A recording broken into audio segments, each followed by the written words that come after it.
My martial art is in Cantonese, Jeet Kune Do, the way of the intercepting fist. In case you have missed the recent news, Jeet Kune Do, of which I am the founder, has been elected and accepted into the Black Belt Hall of Fame in America. This Jeet Kune Do is not thousands or even hundreds of years old. It started in around 1965 by a dedicated and intensified man called Bruce Lee. And my martial art is something that no serious martial artist can ignore. I met Bruce Lee in 1964 through Ed Parker, who was my Kempo karate instructor at that time. He had the training in Wu-style Tai Chi, sometimes in Hong Kong they call it Unga. And he had the, of course, training in Western boxing.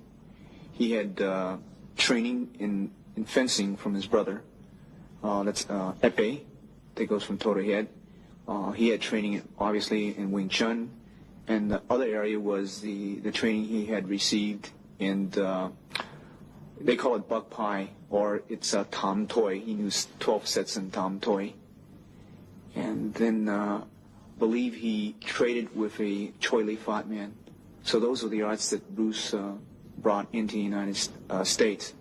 In the beginning, he used the Wing Chun as the base system, or the first system. But as time went on, he went away from concept. Okay? He says using no way as a way. In other words, it's not a Japanese way, it's not a Chinese way, it's not a Korean way, it's not an Okinawan way, it's not a Filipino way, it's not an Indonesian way. He's saying using no way as the way. You are the way. Okay? Then he's saying using no limitation as a limitation. That's the concept in Jeet Kune Do. That means I don't limit myself to a Filipino style or an Indonesian style or Malaysian style. I use what is useful for me, because there's certain times a certain art may be useful for complete system, and it's more fluid.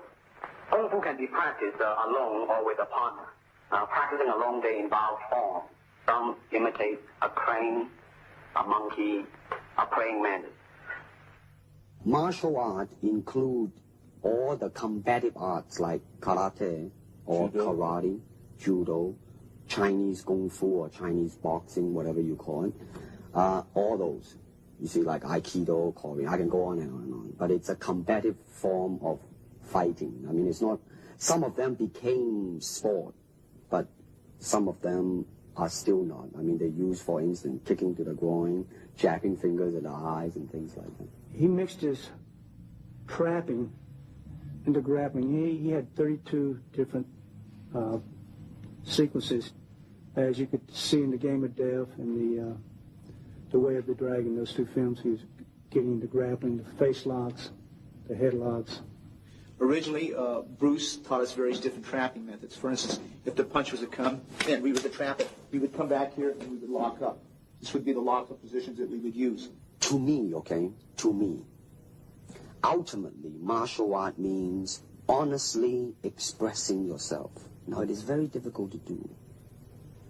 I mean, it is easy for me to put on a show and be cocky and be flooded with a cocky feeling and then feel like pretty cool and all that. Or I can make all kinds of phony things, you see what I mean, blinded by it. Or I can show you some really fancy movements. But it's very hard to do.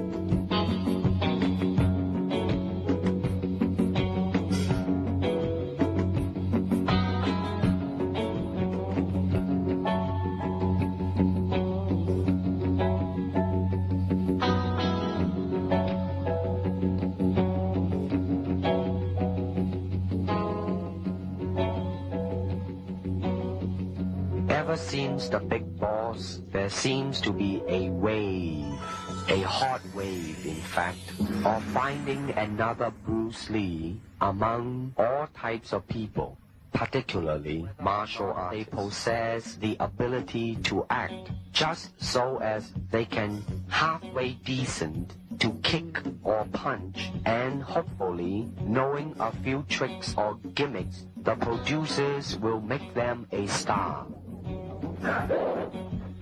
Now let's stop about here. Tell you that as more Bruce Lee's films are shown, The audience will soon realize not only in acting ability, but in physical skill as well, they will see the difference. For example, in The Way of the Dragon, both the All-American Open and World Karate Championship as well. Then there is Bob Wall, the 1970 heavyweight karate champion, plus Wang Yanjing, the 7th degree Hapkido expert, which some audience have seen him in the film called Hapkido.